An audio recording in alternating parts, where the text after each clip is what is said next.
Kara's POV. Hinaplos kong pisngi ni Nathaniel. Alam kong ako lang ang makakatulong sa kanya ngayon. Sobra talaga ako nasaktan nang malaman ko na kasal na pala sila ni Alora. Pero alam ko na hindi pa huli ang lahat. Naagaw nga ang lupa na may titulo. Ang lalaki pa kaya na ito? Gagawin kong lahat, mapasakin ka lang, Nathaniel. I kiss his lips. Gaya pa rin ng dati, so addicted. Alam kong masama ang gagawin ko. Anong magagawa ko? Nagmamahal lang naman ako. Isa-isa kong hinubad ang aking mga saplot. Wala akong itinira kahit isa. Tapos ko nang hubarin ang mga saplot ni Nathaniel kanina. Sumukob ako sa kumot na gamit ni Nathaniel. Niyakap ko siya. Hinaplos, dinama kong katawan nito. Nilagay ko sa dibdib ko mga kamay nito. Nathaniel, bakit mo ko binaliw ng ganito? Nathaniel's POV. Nagising ako na masakit ang aking ulo. Iginala ko ang aking paningin at hindi ako pamilyar sa kwarto kung nasaan ako. Napabalikwas ako ng bangon. Tinignan kong katabi kong babae. May nangyari ba sa amin ni Kara? Sana'y walang nangyari sa aming dalawa. Agad akong tumayot, sinuot ang hubad kong mga damit. Umalis ako sa kwarto na yun at alam kong maaga pa. Napasuklay ako sa aking buhok. Hinampas ko ng paulit-ulit ang manibela ng aking sasakyan. Hindi ko pa nga nare-resolve ang una kong kasalanan ay eto na naman. Baka this time ay iwan na talaga ako ni Alora. Isang buwan na mula nang maging malamig ang trato ni Alora sa akin. Hindi nga ito umalis ng bahay namin pero para naman akong hangin kung itrato nito. Kasalanan ko din naman, gumawa ako ng hakbang na hindi nito alam. Sana'y sinabi ko sa asawa ko para kahit papaano ay hindi ganitong nangyayari. Napahilamos na lang ako sa aking mukha. Sana'y panaginip na lang ang lahat ng ito. Ayaw kong iwan ako ni Alora. Baka ikamatay ko. Binuhay ko ang makina ng aking sasakyan at pinatakbo yun. Binaybay ko ngayon ang daan kung nasaan ang babaeng mahal ko. Sana kung may nangyari man sa amin ni Kara, sana'y walang mabuo. Natatakot ako na baka malaman ito ni Alora at mawala ito sa akin ng tuluyan. Alora's POV. Nagising ako na para bang may nakatingin sa akin. Minulat ko ang aking mga mata. Nakita ko si Nathaniel. Lumamlam ang mga mata nito nang makita ako nito nang gising na. Isang malamig na tingin ang ginawad ko dito. Ayaw kong ipahalata na miss ko na siya. Sa loob ng isang buwan ay wala itong ginawa ko hindi ang unawain ako. Sa loob ng isang buwan wala itong ginawa ko hindi suyuin ako. Alam kong malapit na akong bumigay. Alam ko yun sa aking sarili. Alam kong marupok ako pero sobra talaga akong nasasaktan sa ginawa nito. Kahit na sinabi nito na para sa aking kapakanan ang ginagawa nito. Kahit na sinabi nito na pinoprotektahan lamang niya ako. I love you, sabi ni Nathaniel sa akin. Humiga ito. Ginawang una ng aking tiyan. Gusto ko siyang yakapin pero pinipigilan kong aking sarili.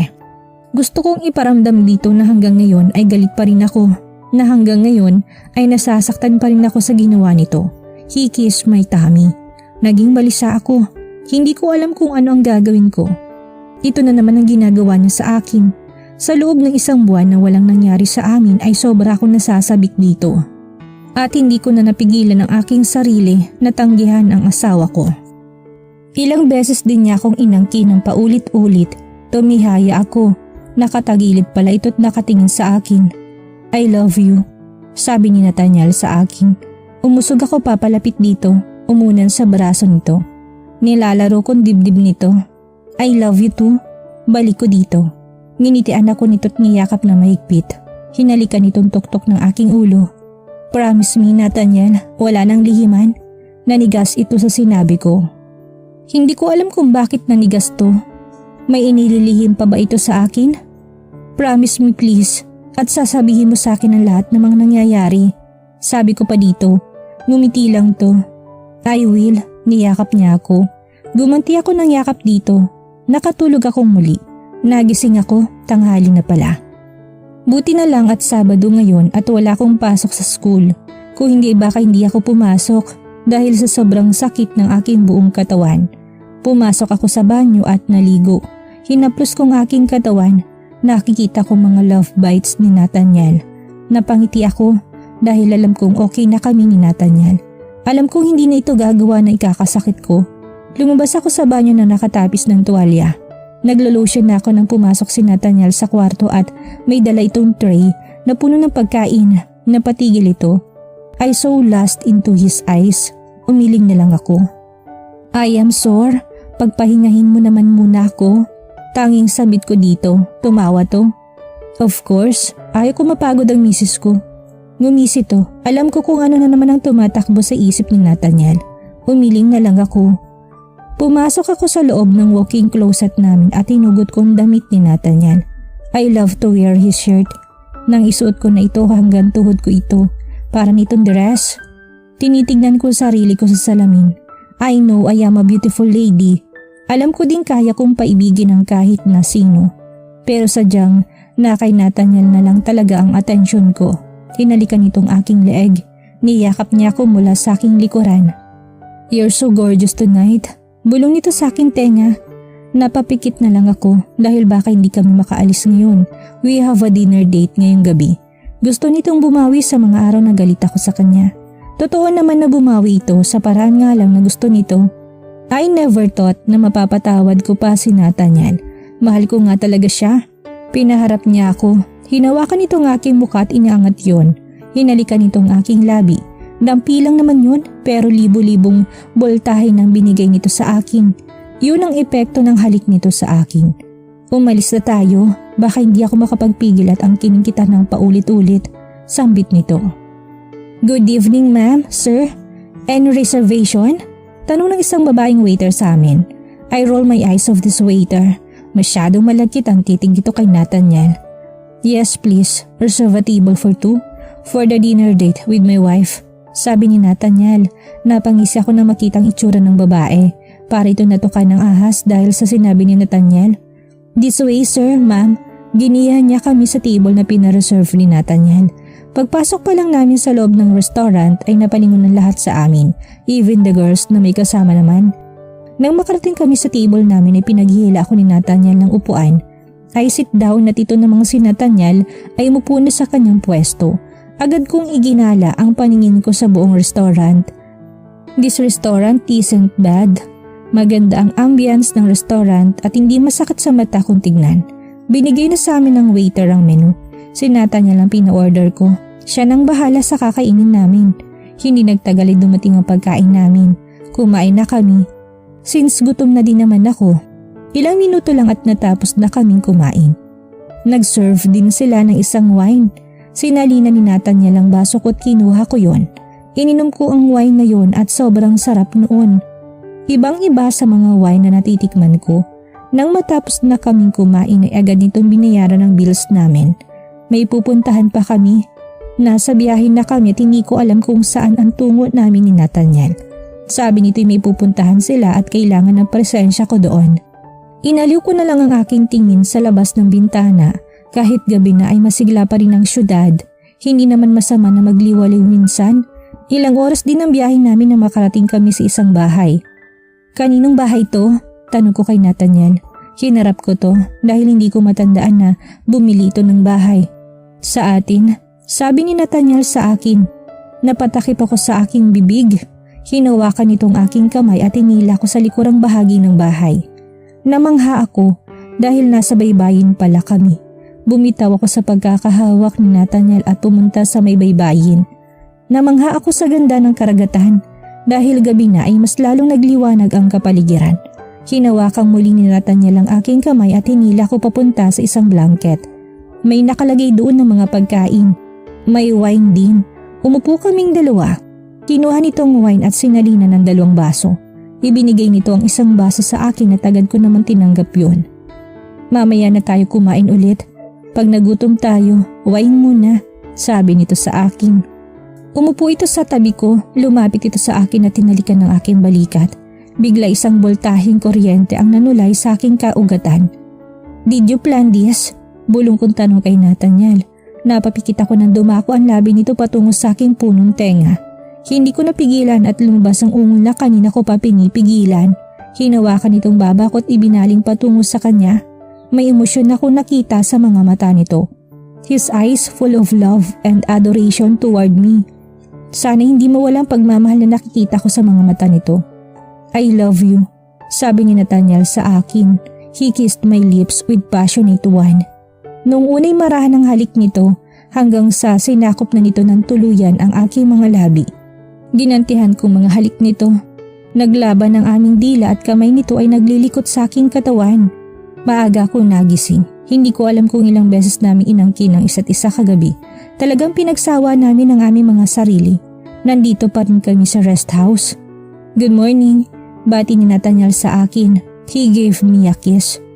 Aalis na tayo mamaya. May aasikasuhin ako sa station.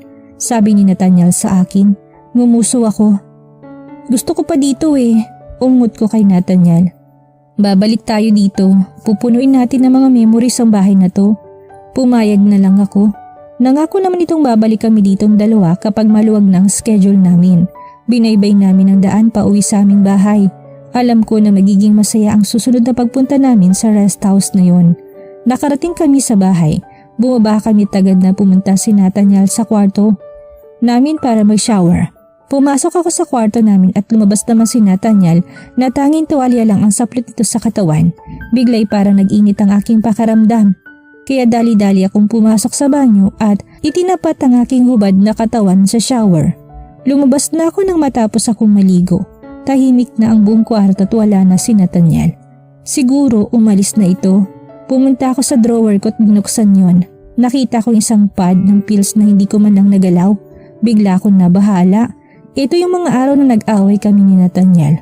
Isang buwan na kaming okay at isang buwan ko na din na hindi nag-iinom ng pills. No, it can't be.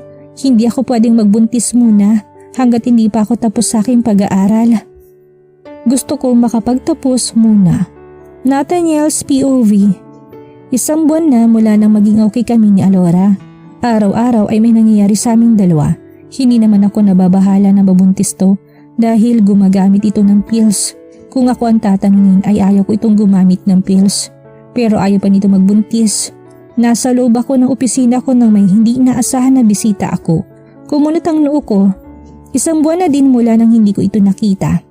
Isang buwan na din mula nang mangyari ang gabing yon. Pilit kong kinakalimutan ang nangyari na yon.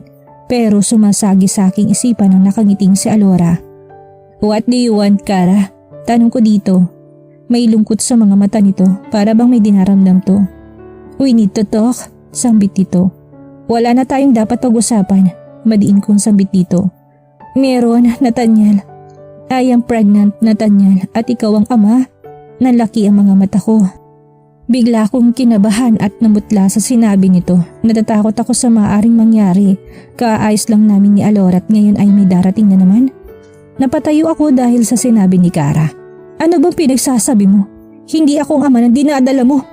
Galit kong sigaw dito. Mababanag sa mukha kong galit. Hindi magandang birong ginagawa ni Kara.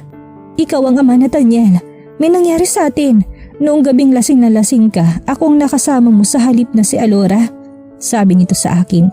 Bigla akong naisip ang minsan ay magising ako nakatabi ko si Kara. Wala kaming mga saplot nang magising ako. Imposible. Alam kong walang nangyari sa atin. Huwag mo kong gaguhin, Kara. Sigaw ko sa pagmumukha nito. Ngumiti ito. Hindi kita ginagago, Nathaniel. Totoong nabuntis mo ako. Umiling ako. Sige, kung nabuntis nga kita, pananagutan kong bata. Lumiwanag ang mukha nito dahil sa sinabi ko. Pero hindi kita pwedeng pakasalan. Kasal kami ni Alora at si Alora ang mahal ko. Ang bata lang ang responsibilidad ko sa'yo. Sabi ko sa kanya. Galit niya akong tinignan. Hindi pwede, Nathaniel. Gusto ko ng kumpletong pamilya para sa anak ko. Ayaw kong lumaki siyang walang ama. Giit nito. Hindi pwedeng gusto mo, Kara. Mahal ko si Alora at hindi ko siya iiwan para lang sa'yo. Susustentuhan kong bata. Lahat ng pangangailangan mo sa pagbubuntis mo ibibigyan kita. Basta wag mo lang kaming guluhin ni Alora. Ako nang bahalang magsabi kay Alora tungkol sa kalagayan mo. Sambit ko dito. Ganun na lang yun? Gagawin mong bastardo o bastarda ang anak natin? Wala kang puso. Galit nitong sambit sa akin. Kung wala akong puso, hindi ko aakuin ng batang yan. Mali ko ba kung sinong ama niyan at pinaako mo lang sa akin? Mabuti nga tinangkin ko yung anak mo. Balik ko sa kanya. Itong tandaan mo, Nathaniel. Gagawin kong lahat. Panagutan mo lang ako't ang bata. Sigaw ko sabay labas sa opisina ko. Napahilamos ako sa aking mukha. Ano tong gulong pinasok ko? Kakaayos lang namin ni Alora. Ito na naman. Makakaya ko bang sakta ng babaeng mahal ko? Tinignan kong relo na nasa bisig ko. Almost lunch na pala at kailangan ko na puntahan si Alora. para sabay kaming kumain. Hindi ko alam kung paano ko sasabihin sa kanyang sitwasyon. Natatakot ako na baka iwan na talaga ako ni Alora ng tuluyan. Lumabas na ako sa opisina ko at nagtungo sa parking lot. Pumasok ako sa kotse ko at minuhay ang makina nito. Pinatakbo ko na yun patungo sa direksyon kung nasaan si Alora. Samantala, sa kabilang bahagi ng kalsada naroon si Kara. Nagpupuyos ito sa galit dahil kahit na ginamit na niya ang bata ay hindi pa rin niya makuha-kuha si Nathaniel. Hindi pwedeng hindi magiging akin si Nathaniel. Gagawin kong lahat mapasa akin lang ang lalaking mahal ko. Ngising sambit nito sa isipan. Alora's POV. Abala ko sa pagtuturo sa estudyante ko na may nakasandal sa mga pintuan. Nakangiti ito habang nakatanaw sa akin. Tapusin ko lang to, sabi ko sa kanya. Hindi ako makapag-concentrate sa pagtuturo dahil nasa may pinto lang naman ang aking asawa. Nakatingin ito sa akin na para bang gusto akong hubaran sa harapan ng mga estudyante ko. Okay class, see you tomorrow. Paalam ko sa mga bata. Goodbye ma'am, sigaw ng mga bata. Isa-isa nagsilabasan ng mga bata at tumabi naman si Nathaniel. Lumapit to sa akin. Nakaupo ako ngayon sa table ko. Ang aga mo ngayon? Kunot mo akong sambit dito. Maagang dismissal kaya pumunta na ako dito, sabi ni Nathaniel sa akin. Lumapit ito sa akin at hinawakan ng bewang ko. Nakapulupot pa sa bewang ko ang braso nito at hinapit ako papalapit dito. Hinalikan nito mga labi ko. Agad ko namang kinawit ang braso ko sa batok nito para gantihan ang mga halik nito. Humiwalay ako sa kanya. Baka may makakita, malumanay kong sabit dito. Saan mo gusto kumain? Tanong ni Nathaniel sa akin. Nanatili pa rin magkadikit kaming dalawa. Sa bahay na lang siguro. Mapang-akit kung saan dito. Ngumis ito. Baka hindi ka na makapasok pag sa bahay tayo. Ayaw mo nun, magdamag tayong magkasama.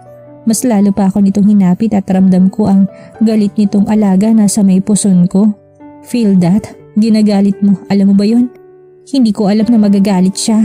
Sabi ko dito. Let's go. Iaya ko sa kanya. Umalis na to sa harapan ko at pumunta muna kami sa faculty para kunin ang mga gamit ko. Ang gwapo talaga ng asawa mo, Alora. Pwede bang akin na lang siya? Kinikilig nitong sabi sa akin. Huwag mong pagdiskitan ng asawa ko dahil hindi mo gugustuhin na magalit yan, sabi ko dito. Umalis na ako sa harapan ng mga co-teachers ko na lihim na nagpapantasya kay Nathaniel. Hanggang pantasya lang sila dahil akin lamang si Nathaniel. Pagdating sa bahay, agad akong inangkin ni Nathaniel. Dahil sa pagod ay nakatulog ako sa bising ni Nathaniel. Nagising ako na may bumuhat sa akin. Napangiti ako. Inihiga niya ako sa kama at kinumutan. Dahil sa inantok pa ako'y nakatulog akong muli. Nagising akong bandang 3:00 ng hapon. Wala sa akin tabi si Nathaniel. Kaya bumaba ako sa kama at lumabas sa aming kwarto. Bumaba ako sa sala para sana hanapin si Nathaniel. Naabutan ko siya doon na nakaupo sa sofa namin. Napangiti ako. Babe, masaya akong tawag sa kanya pero agad ding nawala ang ngiti ko nang makita ang mukha nito na sobrang seryoso. What's wrong, Nathaniel? Tanong ko sa kanya. I am sorry, Alora. I need to leave you. Nalaki ang mga mata ko dahil sa sinabi ni Nathaniel. Saan ka naman pupunta? Tanong ko dito. Ayaw kong isipin na iiwan niya ako na mawawala siya ng tuluyan sa akin. Sa akin, Alora, magsasama na kami. Lumapit si Kara kay Nathaniel. Humawak sa braso nito. Hinalikan ni Kara si Nathaniel sa labi at gumanti naman ang huli. Napahawak ko sa aking bibig. Hindi mo ko pwedeng iwan, Nathaniel. Akala ko mahal mo ko. Hindi ko napigilan ng umiyak. I am sorry, Alora. Yun din ang akala ko pero mas mahal ko pala si Kara kaysa sayo. Lumuluho ako nagmamakaawa sa kanya. Please, Nathaniel, don't do this. I love you. Huwag mo kong iwan. Pagmamakaawa ko dito. Let's go, love. Baka malate pa tayo sa ating flight. Iaya ni Kara kay Nathaniel. Umalis na silang dalawa sa harapan ko habang ako hindi makagalaw, hindi maawat ang mga luha ko na naguunahan sa pagpatak. Nathaniel! Hinabol ko to pero wala na to. Iniwan na ako ng lalaking mahal ko. Hinihingal ako na pamulat sa aking mga mata. Hawak-hawak kong aking dibdib. Napatingin ako sa tabi ko. Nandoon si Nathaniel. Payapang natutulog. Ano ang ibig sabihin ng panaginip ko na yun? Iiwan ba ako ni Nathaniel? Gulong-gulong isipan ko na hindi agad ako nakatulog pabalik. Tinignan ko ang orasan. 12 midnight na pala. Humiga ako sa kama at sumiksik kay Nathaniel. Sana hindi totoong panaginip ko na yon, nasabi ni Alora sa sarili. At dito na po nagtatapos ang kabanata ng ating kwento at sana'y muli niyo po akong samahan sa mga susunod pang kabanata. Maraming salamat po at ingat po tayong lahat.